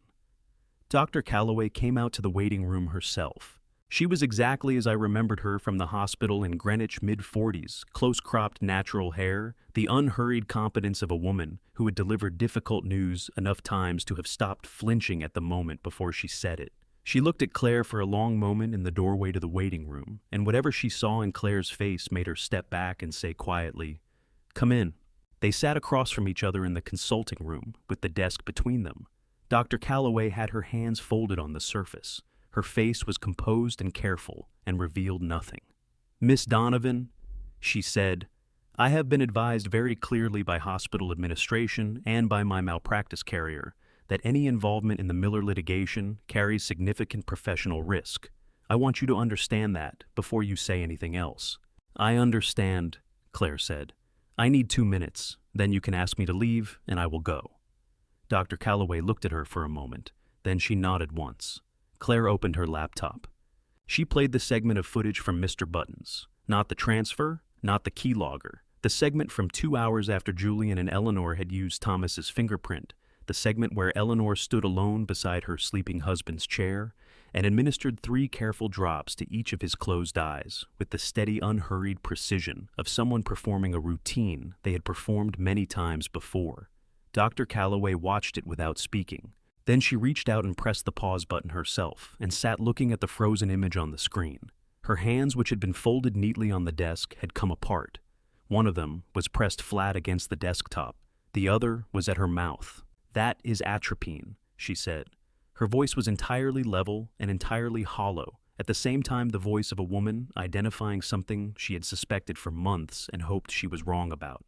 "The bottle size, the application method, the dosage rhythm. That is atropine sulfate ophthalmic solution, and that is not a therapeutic dose. Tell me what it does, Claire said. Dr. Calloway lowered her hand from her mouth. She sat up straighter, and something shifted in her expression, the professional re-engaging, because the professional was the thing she could hold on to. Atropine sulfate in high repeated doses causes sustained mydriasis, she said. Permanent pupil dilation that prevents the eye from adjusting to light variations. Applied daily over a period of 6 to 8 weeks, it would maintain and progressively worsen the light sensitivity caused by the original trauma injury, preventing the natural healing process from occurring. She stopped, her jaw tightened. It would keep him blind, indefinitely, while appearing to be a legitimate prescribed medication. And the neurological effects, Claire asked. Dr. Calloway looked at her sharply. You know about those. I know there are some. I need you to explain them for a jury. The doctor was quiet for a moment. Outside the consulting room window, Madison Avenue went about its Tuesday morning business taxis and delivery vans and people with somewhere to be indifferent to what was happening in this small, quiet room. Systemic absorption of atropine through repeated ocular application at elevated doses affects the central nervous system, Dr. Calloway said carefully. Cognitive effects include confusion, difficulty concentrating, impaired short-term memory, and increased suggestibility.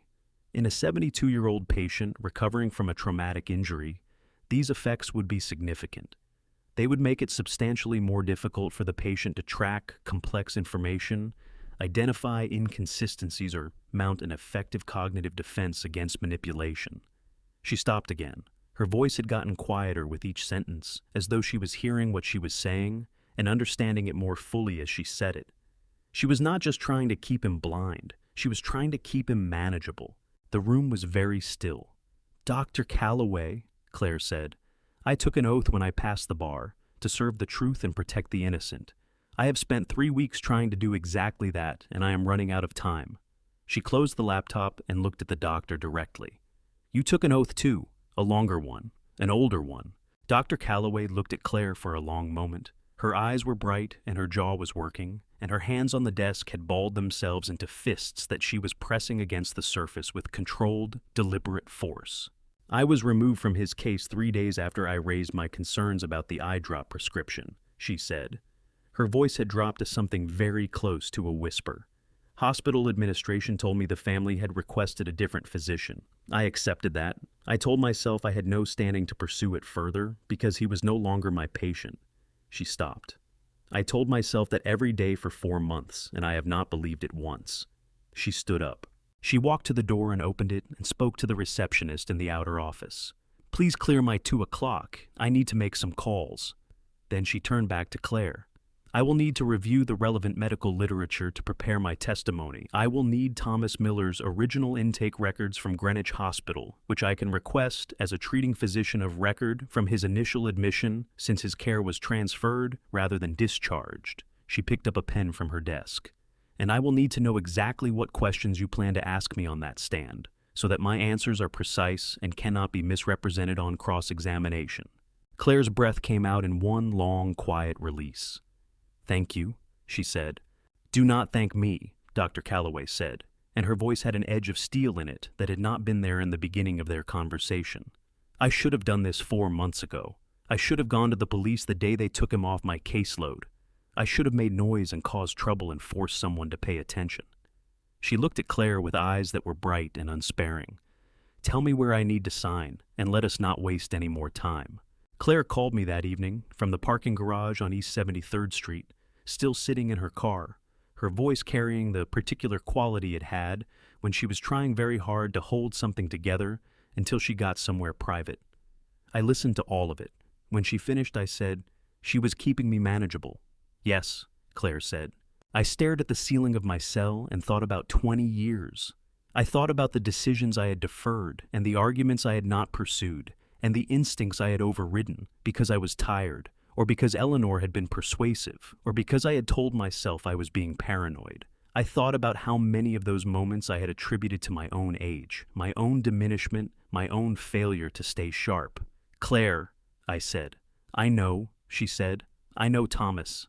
How many days? 5, she said. I nodded at the ceiling. Then let's finish this, I said. The night before the trial, I took my glasses off. There was no reason to wear them in the cell. No one came in after 9 except the guard doing his rounds, and he had seen me without them enough times by now that it registered as unremarkable. I lay on my back on the narrow mattress and looked up at the ceiling, with eyes that had been recovering for 3 months, and the ceiling was no longer a blur. It was concrete gray and pocked and institutional, with a long hairline crack running from the light fixture to the far wall that I had been watching develop for weeks. I had been a blind man for 4 months. I had been pretending to be a blind man for 3. The difference between those two states was the difference between helplessness and strategy. And strategy was the only thing I had left. Tomorrow would determine everything. I was thinking about Margaret, my first wife Lily's grandmother, dead 11 years now. She had been a high school English teacher from Scranton, Pennsylvania, which was about as far from Wall Street as a person could get while still living in the same country, and she had loved me with a directness and without condition that I had not fully understood the value of until it was gone. I thought about what she would say if she could see this ceiling above me, this cell, this particular culmination of the choices I had made and failed to make. She would say, "Tom, you always did take the long way around." She would not be wrong. The guard knocked at 9:47. "Miller, visitor." I sat up and put my glasses on and followed him to the visiting room and sat down at the table and waited. Julian walked in at 9:53. He looked like a man who had not slept in a week and had stopped caring whether it showed. His hair was uncombed. He was wearing a flannel shirt with the collar crooked, the kind of shirt a man pulls on in the dark when he does not trust himself to make decisions about anything, including clothing. He sat down across from me and put both hands flat on the table and looked at them instead of at me. The visiting room was empty except for us and the guard at the door. For a long moment neither of us spoke, and the silence between us had weight and texture, the way silence does between people who have too much to say and no adequate way to begin. Then Julian looked up. His eyes were red and swollen and wet at the corners, and when he met my gaze, something in his face broke open. The way ice breaks in spring, all at once the whole surface giving way. His mouth twisted and he pressed his lips together hard, and his shoulders came up around his ears, and a sound came out of him that he had clearly been holding back for a very long time, low and ragged and private. The sound of a man finally allowing himself to feel something he has been running from for months. "Dad," he said. His voice came out wrecked. "I don't know how to start." "Then don't start," I said. "Just talk." He talked. He told me about the gambling, not the sanitized version, not the 2.3 million figure I already knew, but the actual story. The first bet that was supposed to be fun, the second that was supposed to win back the first, the specific moment 18 months ago when he had understood with complete clarity that he was in a hole he could not climb out of alone and had felt rather than fear a strange relief. Because at least now the decision about what to do next would be made for him by circumstances rather than by his own will. He told me about Eleanor coming to him, not asking, coming the way a person arrives when they already know the answer and only need the other person to say yes. She had known about the gambling for months before she approached him. She had let it accumulate. She had waited until the number was large enough that yes was the only syllable he had left in him. "She told me it would be simple," Julian said. His voice was still wrecked but steadier now, the steadiness of a man who has decided to get through something rather than stop in the middle of it. "She said you would be in a care facility within a year anyway. She said it would just be accelerating the natural process, making it cleaner." He stopped. His jaw worked. I told myself that. I told myself that every single day. I got very good at it. "When did you stop believing it?" I asked. He looked at me for a moment. His eyes were streaming now, and he was not doing anything about it, not wiping them, not looking away, just letting it happen the way weather happens. "The night the FBI came," he said, "when you asked to say goodbye to Lily." He stopped again. His whole body was shaking slightly, a fine tremor running through his shoulders and hands. "You didn't ask for a lawyer. You didn't argue. You just asked if you could say goodbye to your granddaughter." His voice broke on granddaughter, and he pressed the back of his hand against his mouth and breathed hard through his nose for a moment before he could continue. "And she ran down those stairs, and you held her, and you told her to take care of the bear. And I was standing right there watching it happen, and I knew. I knew what we had done, and I knew that I had stood there and let it happen, and there was nothing in the world I could do to make that not be true." The room was very quiet. My throat hurt, not from illness. from the particular ache of watching your child suffer a pain that you cannot take from them, and that they earned, and that is yours too, in a way you will never stop carrying. Arthur? I said. Tell me about Arthur. Julian flinched like I had struck him. I didn't know, he said, and his voice had a desperate quality. Now the voice of a man who needs to be believed about this one thing more than he has ever needed anything. I swear to God, Dad, I didn't know about Arthur. She told me he had a heart condition. She told me he was going to be fine. When he died, He stopped, his hands pressed flat against the table with shaking force. When he died, I understood what she was, what she actually was. And by then, I was already in it so deep that I couldn't see a way out that didn't take me down too. So you stayed, I said. I stayed, he said. He did not try to justify it. That was perhaps the first honest thing he had given me in 2 years. We sat with that for a moment. Then I said, Julian, there is something I need to tell you. I leaned forward slightly. I know you called the DA's office yesterday. I know you signed a proffer agreement. His head came up sharply. How did you? Claire has sources, I said. And you picked up the phone the same night you came to sit in my chair and look at that photograph of Lily and me at the beach. His breath caught. Rosa told her, I said. Rosa sees everything in that house. She always has. Julian pressed both hands over his face and held them there for a long moment, his shoulders shaking. When he took them away, his face was wet and stripped bare, all the careful distance gone. Just a 38-year-old man who had made catastrophic choices and was sitting across from his father the night before the reckoning. I don't know if I can stand up tomorrow, he said. When it comes to it, I don't know if I'm going to be able to do it. I looked at my son across the scratch table in the fluorescent light of the Rikers visiting room. Yes, you do, I said. You already know. That is why you are here tonight. He looked at me for a long moment. Something in his face shifted slowly. The way light shifts in a room when a cloud moves away from the sun, and underneath all the exhaustion and shame and grief, there was something else fragile and uncertain, but present. He stood up. He straightened his flannel shirt with both hands, a small automatic gesture of composure. At the door, he stopped. He did not turn around. His voice came out low and rough and careful, the voice of a man placing each word down like something breakable. Dad, I am sorry. The door closed behind him. I sat in the empty visiting room for a moment, with my hands on the table and the fluorescent light humming above me. Then I took off my glasses and looked at my hands clearly. For the first time in months, the hands of a 72-year-old man, spotted and veined and slightly unsteady, the hands that had built 40 years of honest work, and signed one document without reading it, and held his granddaughter on the stairs while she cried into his robe. Tomorrow, I was going to need every single thing those hands had ever known how to do. Let me take you back to the beginning of that day, the day that ended with the gavel and the sentence you heard at the start of this story. They brought me into courtroom 4 through the side entrance at 7:45 in the morning. The room was already half full. I could feel it before I saw it, the particular density of a space occupied by people who have come to watch something consequential happen. Reporters in the gallery, a sketch artist in the second row with a pad on her knee, 12 jurors in the box to my left, 7 women and 5 men, arranged with the careful randomness of people who have been told their faces should reveal nothing. I had been in hundreds of rooms where the outcome mattered.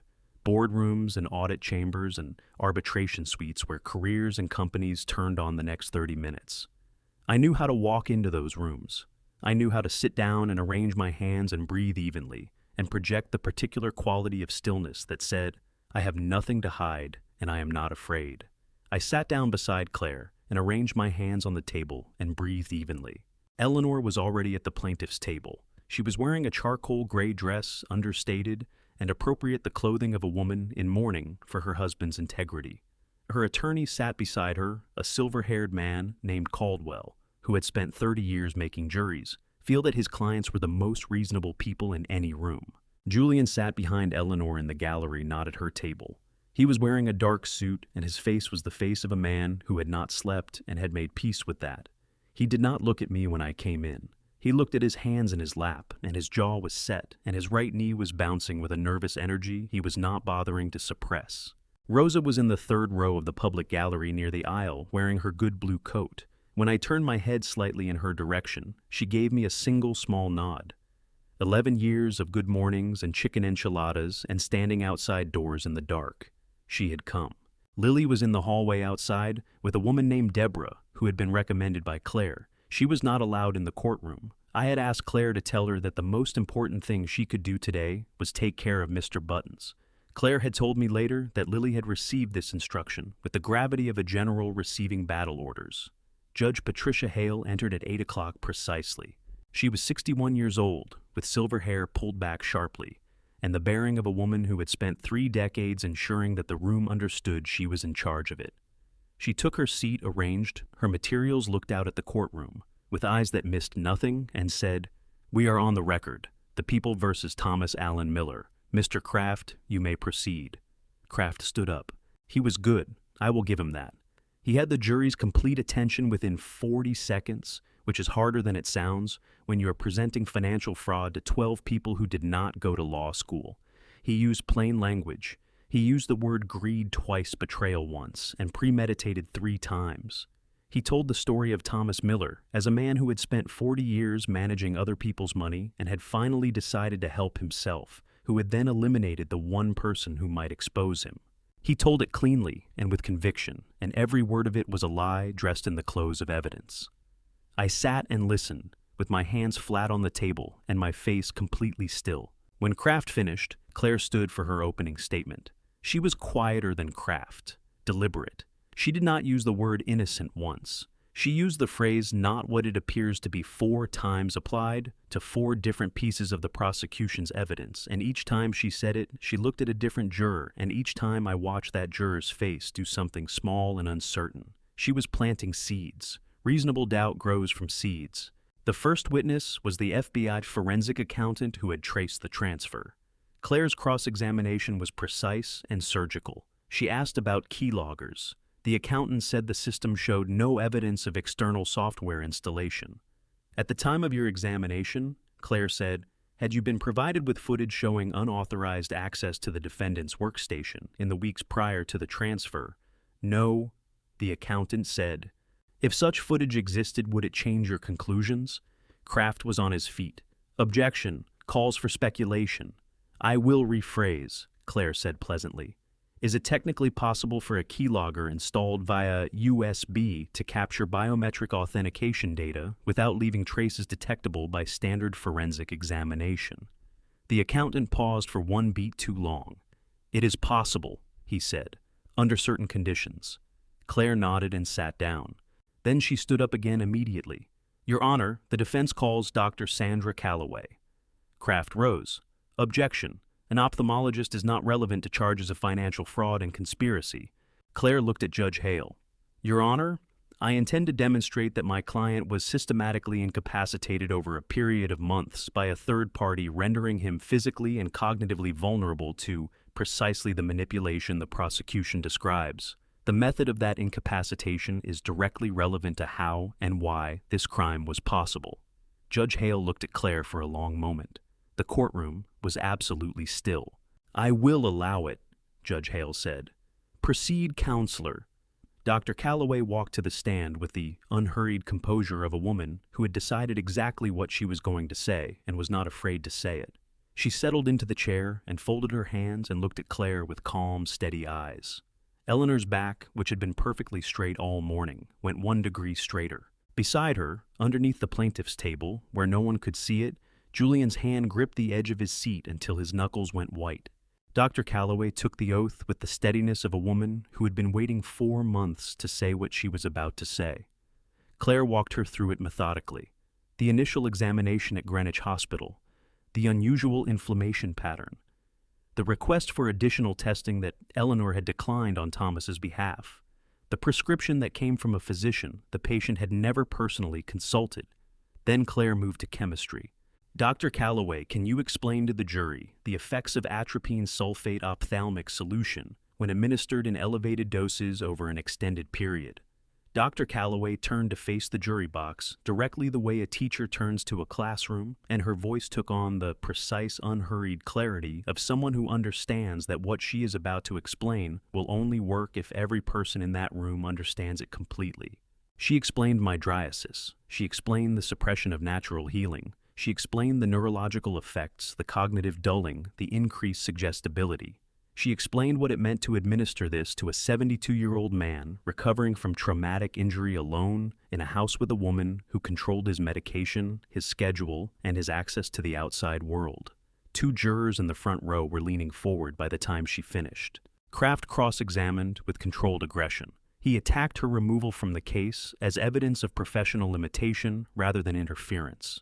He suggested her testimony was speculative. He pointed out she had no direct evidence of what was in the specific bottle administered to Thomas Miller. "You never tested the contents of that bottle yourself, did you?" Dr. Kraft said.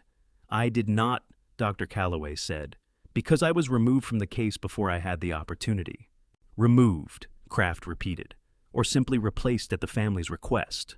Dr. Calloway looked at Kraft with eyes that had seen the footage from Mr. Buttons and had spent 4 months carrying the weight of knowing she should have acted sooner. "You are welcome to characterize it however you choose, Mr. Kraft," she said, her voice carrying the particular edge of a woman who was done being careful. "I have characterized it as I saw it." Judge Hale sustained Kraft's objection to the last answer, but the jury had already heard it. Kowalski took the stand next. He had worn his good suit, a dark navy that fit him the way suits fit men who do not wear them, often slightly too formal for the body inside it. But he carried himself with the weight of 28 years, and he was not nervous. He stated his name and rank and length of service, and then he said in a voice that did not waver by a single degree that the official report on Arthur Pemberton's death had been incomplete. The courtroom stirred. "Detective Kowalski," Claire said, "can you explain what you mean by incomplete? The thallium concentration in Mr. Pemberton's system at time of death indicated exposure occurring approximately 36 hours prior. The official report placed the exposure at 14 hours prior, consistent with the prosecution's timeline. Those 2 numbers are not compatible." He paused. "I noted the discrepancy in my preliminary assessment. My official report did not reflect that discrepancy." "Why not?" Claire asked. Kowalski looked at the jury. "Because I was told the case was straightforward and to write my report accordingly. I did what I was told." His jaw tightened. "That was a failure of my professional duty, and I am correcting it now." Kraft's cross-examination was sharp and personal. He attacked Kowalski's credibility, his proximity to retirement, his motivations for reversing his own official findings. Kowalski absorbed every question with the stillness of a man who had already judged himself more harshly than Kraft could manage and had decided to stand up anyway. Dr. Marcus Webb was brief and technical and devastating. He confirmed the 36-hour timeline. He confirmed that Eleanor Miller had lunched with Arthur Pemberton at his home 2 days before Arthur's death. He then stated in the measured language of a medical professional, presenting findings he had verified 3 times before bringing them into a courtroom, that he had identified 2 previous deaths in the past 3 years, bearing identical thallium signatures. Both individuals had been scheduled to provide testimony in civil proceedings against Eleanor Miller. Both proceedings had been subsequently dropped. The courtroom erupted. Judge Hale gavel came down hard 3 times. "Order!" Kraft was on his feet, his face darker than it had been all morning. "Your Honor, I move to strike Dr. Webb's testimony regarding prior cases as prejudicial and outside the scope." Denied," Judge Hale said. She looked at Kraft with the eyes of a woman who had been paying very close attention all morning and had arrived at conclusions she was not pleased with. "The testimony stands. You will have opportunity for cross-examination, Mr. Kraft." Kraft sat down. For the first time all morning, he looked at the table in front of him rather than at the jury. His hand moved to his water glass and then stopped without picking it up. I watched him from across the courtroom, and I thought about a man who had built a career on winning and was beginning to understand with a specific sick clarity of professional recognition that he had won the wrong case. Claire stood. "Your Honor," she said, "the defense has one final piece of evidence. I request permission to bring a witness into this courtroom." Eleanor turned her head toward the door. Her face was controlled and still and perfectly composed, but her hands folded on the table in front of her, pressed against each other so hard that the skin between her knuckles had gone completely white. "Before I show you what that little bear had been watching all along, type justice in the comments. If you believe the truth always finds its way. What happens next will give you your answer. A gentle note, some details here are fictional, built to carry a lesson that I believe matters. If this is not the content for you, this is a natural place to stop, and I respect that completely. The door at the back of the courtroom opened. Lily walked in. She was wearing the blue dress with the white collar that she wore to school concerts and holiday dinners, the one she considered her serious dress for serious occasions. Her hair was brushed, and her shoes were the good ones. Someone, probably Deborah, had helped her prepare for this.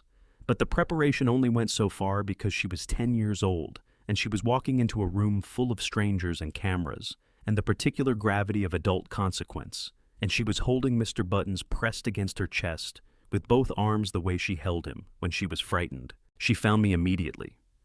Across the length of the courtroom, past the gallery, and the bar, and the defense table, her eyes found me, the way a compass needle finds north, without hesitation, without searching. Her face did something complicated and enormous when she saw me, her chin trembling and her eyes filling up fast.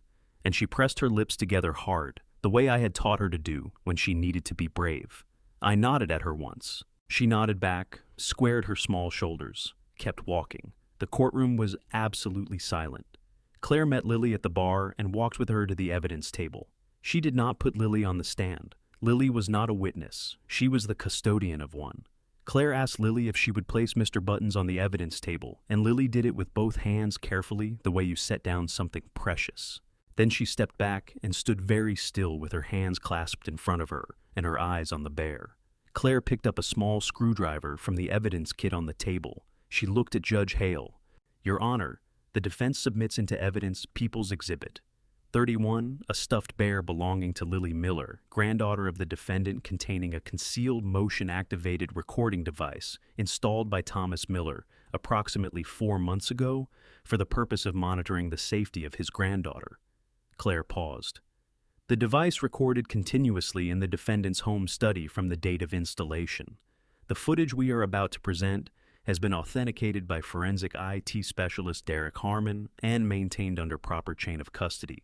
Judge Hale looked at the bear on the table, then at Claire, then at me. "Proceed," she said. Claire unscrewed the left eye of Mr. Buttons with the careful deliberateness of a surgeon. The courtroom watched in absolute silence. She withdrew a chip the size of a fingernail and connected it to the court's display system. The large screen at the front of the courtroom came to life. Night vision, green-gray and luminous. The timestamp in the corner read the date and 3:14 and 7 seconds in the morning, Thomas's study. The sofa in the foreground, the desk beyond it, Eleanor, latex gloves.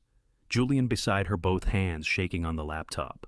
Thomas's hand pressed against the reader, 3:14 and 52 seconds. One of the jurors in the front row pressed her hand over her mouth. Claire advanced the footage. Eleanor alone now, the small brown bottle, 3 drops, left eye, right eye, steady, practiced. Nobody spoke. Claire advanced again. 14 days earlier, 2:17 in the morning, the USB device, 40 seconds, gone. She stopped the playback. The courtroom remained in the silence of people who have just watched something they cannot unwatch, and are taking a moment to understand what it means for everything they thought they knew. Then Claire said, "Your Honor, before we proceed, I want to address one question the jury may have. Why was that bear in that room on that particular night?" She turned to face the jury. "Lily Miller had a nightmare that night," Claire said. "When she was frightened, she always went to her grandfather's study. It was the safest place she knew. She fell asleep on that sofa with Mr. Buttons in her arms. Eleanor Miller and her son found her there. They carried her back to her room." Claire paused. "They forgot the bear." She let that sit for a moment.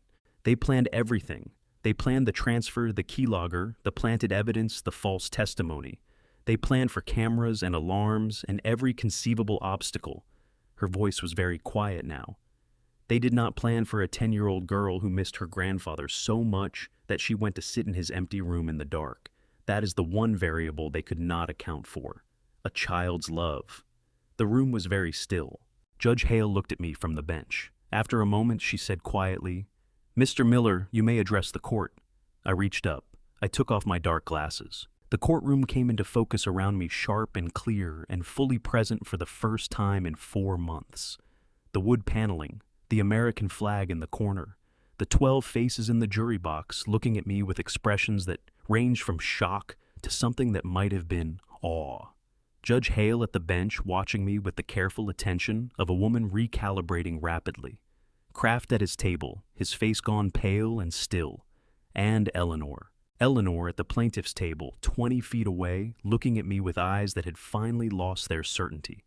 For the first time in 4 months, in 20 years, I could see her face clearly. And what was on it was not anger, not defiance, not the composed mask she had worn through every day of this trial. It was fear, simple and unadorned and entirely too late. "I put that camera in Mr. Button's to protect my granddaughter," I said. My voice came out steady and clear and carried through the silent room without effort. I never once imagined it would protect me. I looked at Eleanor directly. "But I suppose that is what love does. It protects even when we are not looking." Eleanor shot to her feet. "This footage has been manipulated," she said, her voice cracking at the edges for the first time. "It has been fabricated. You cannot accept this as—" "Mrs. Miller," Judge Hale's voice cut across the room like a blade. "Sit down." Eleanor's attorney Caldwell grabbed her arm. She shook him off. Her eyes were wild now, scanning the room for something that was not there, some exit or leverage or advantage that she had always been able to find before and could not find now. Julian sat in the gallery with his hands on his knees and his eyes on the floor. He did not stand up. He did not say a word in her defense. He simply sat there while his mother's carefully constructed world fell apart around her, and the expression on his face was not satisfaction and was not relief and was not grief exactly.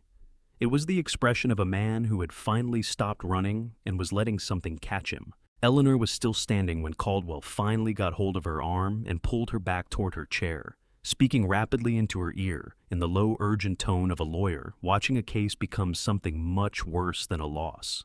She sat down. Her chest was heaving. The composed mask she had worn for 4 months through every day of this trial, through 20 years of charity galas and foundation dinners, and a marriage she had spent 2 years planning to destroy, was gone. What was underneath it was not what I expected. I had expected fury. I had expected calculation, the rapid pivot of a woman identifying her next move. What I saw instead was something rawer than that. The expression of a person who has built their entire sense of safety on control and is watching control leave the room. Kraft looked at Judge Hale. "Your Honor, the prosecution requests a brief recess to review the submitted footage." Judge Hale looked at him with the eyes of a woman who had been paying attention all morning and had arrived at her own conclusions. "Denied," she said. "We continue." Kraft sat down. He straightened the papers in front of him with hands that were not quite steady. He did not look at Eleanor. Eleanor understood what that meant. She turned to Julian. "Julian!" Her voice had dropped to a hiss sharp and pressurized the voice she used when she needed something done and needed it done immediately. "Say something. Tell them it has been altered. Tell them the footage was manipulated. Say it now." Julian was looking at his hands. His hands were flat on his thighs, and he was looking at them the way a person looks at something they are trying to memorize, and his breathing was slow and deliberate in, through the nose, out through the mouth, the breathing of a man who has made a decision and is holding on to it with everything he has. He raised his eyes. He looked at the door at the back of the courtroom. Lily was standing in the doorway. She had come back to the entrance when the footage began playing, drawn by the sound and the gravity of the room, and she was standing with Deborah's hand on her shoulder, and her eyes wide and her arms empty because Mr. Buttons was on the evidence table, and she was watching the room full of adults reckon with something she did not fully understand, but could feel the weight of completely. Julian looked at his daughter for a long moment. Then he looked at me. Then he stood up. Caldwell grabbed his arm immediately. "Julian, do not say a single word. You are not under oath. You are not on the stand. You do not have to." Julian pulled his arm free, not violently, just with the quiet finality of a man who is done being held in place by other people's urgency. "I have a proffer agreement with the Manhattan District Attorney's Office," he said loudly enough for the room to hear. "I signed it 48 hours ago. I am prepared to testify." The gallery erupted. Judge Hale's gavel came down twice. "Order!" Kraft stood slowly. He did not object. He looked at Julian for a moment with the expression of a man watching something he had not anticipated and was rapidly processing. Then he straightened his jacket and sat back down. Eleanor's hand shot out and seized Julian's wrist. Her fingers dug in hard. "Don't you dare!" she said. Her voice was shaking now, shaking with a fury that had nowhere left to go. "After everything I did for you, after everything I protected you from, don't you dare stand there and let go of me, Mom." His voice was very quiet, quieter than hers, the quietness of something that has been decided rather than felt. She let go. Julian walked to the witness stand. He took the oath. He sat down. He looked at Claire and nodded. He talked for 22 minutes. He told the jury about the gambling debt, the exact figure, $2,340,000 accumulated over 14 months. He told them about Eleanor coming to him, the timing of it, the way she had waited until the number was large enough to make yes feel like the only available answer. He told them about the plan, the keylogger, the atropine the shell account, in Panama, the planted thallium, the false testimony. He told them about Arthur. "I did not know she was going to kill him," Julian said. His voice cracked on kill, and he pressed through it without stopping. "I want to be absolutely clear about that. I did not know. When he died, I understood what she was capable of, and I was already in too deep to see a way out." He stopped. He looked at his hands on the railing of the witness box. "That is not an excuse. I am not offering it as an excuse. I am offering it as the truth." Kraft did not cross-examine. He sat at his table and looked at the documents in front of him and did not stand up, and the jury watched him not stand up, and the room understood what that meant. Eleanor had been very still while Julian spoke, not the controlled stillness of a woman managing her responses. The stillness of a person in shock, the stillness of someone hearing their own architecture described in public for the first time, all the careful construction laid out in plain language under fluorescent light. When Julian finished and stepped down from the stand, Eleanor turned to look at him. And then something broke, not slowly, all at once. The way a window breaks, the whole surface giving way simultaneously, nothing left to hold it together. "You coward," she said. Her voice came out wrong, too high, stripped of every layer of cultivation she had spent decades applying. She stood up from her chair, and the room shifted around her. "You useless, ungrateful coward. I built everything for you. I protected you from yourself for 38 years. I did things you do not have the spine to do, and I did them for you, and this is what you do with it. Mrs. Miller." Judge Hale's voice was iron. Eleanor was not listening. She was looking at Julian with eyes that were streaming now, not with grief, but with something uglier than grief. The fury of a person who has spent a lifetime controlling outcomes, discovering that the one variable she could not control was the person she had controlled the most completely. "You would be nothing without me," she said. "Nothing, and you stand up there and you throw it all away for him, for a man who cut you off and left you to drown, and you think that makes you good. You think that makes you Mrs. Miller." Judge Hale was on her feet. "You will sit down immediately, or I will hold you in contempt and have you removed from this courtroom." Caldwell took Eleanor's arm with both hands. She shook him off. He took it again more firmly and spoke quietly and urgently into her ear, and this time slowly she stopped. She looked at the room, at the 12 jurors watching her, at the reporters with their pens moving, at Julian standing near the witness box with his face gone very still. She sat down. The room was very quiet. And then from the back of the courtroom came the sound of small feet running. Lily had gotten past Deborah. She had been standing in that doorway long enough to see her grandfather take off his glasses and say the thing about love, long enough to feel the shift in the room, even without understanding every word of it. And now she was running down the center aisle of courtroom 4 in her good shoes with her good dress, and she was calling my name. "Grandpa." I pushed back from the defense table, and she hit me at full speed, the way she had hit me at the bottom of the stairs the morning the FBI came, with her whole small body and both arms and all the force of 10 years of absolute trust. And I caught her, and I held her, and I pressed my face into her hair. She was crying. Big, open, relieved sobs, the kind children cry when something frightening has finally ended, and the adult they trust most is still there on the other side of it. I held on. The room around us was very still. Somewhere behind me, I heard Rosa make a sound, a single sharp intake of breath that she tried to hold back and could not. And I heard Kowalski somewhere to the left clear his throat hard, the way men clear their throats when they are not going to cry in public and need a moment to ensure it. I held my granddaughter in the middle of a courtroom, and I did not let go for a long time. The jury was out for 41 minutes. I sat in the hallway outside courtroom 4 with Lily's head resting against my arm and her hand wrapped around mine, and I counted my own heartbeats the way I used to count discrepancies in audit reports methodically one at a time, because it was the only thing that kept the waiting from becoming something I could not manage. Rosa sat beside us on the wooden bench, with her good blue coat rumpled from the hours of holding herself together. She did not say anything. She did not try to fill the silence with reassurances she could not guarantee. She simply stayed, which was the thing she had always done and the thing that had mattered most through all of this. Kowalski stood at the window at the far end of the hall, looking out at the Manhattan street below his broad shoulders, carrying the particular stillness of a man who has done something difficult and is standing very still while he waits to find out what it costs him. He had walked into that courtroom this morning and told the truth under oath about a report he had written wrong. 28 years of looking away had ended on a Tuesday in October, and whatever came next for him professionally, he was going to have to carry it without the protection of silence. I thought he looked lighter than I had ever seen him. When the bailiff appeared in the doorway, I stood up and looked down at Lily. Her eyes came up to meet mine, and her chin was trembling with the effort of being brave for a little while longer. "Stay here," I said. "I will come back out that door, I promise." She pressed her lips together and nodded once and pulled Mr. Buttons tighter against her chest. I went back in. The 12 jurors filed in without looking at me.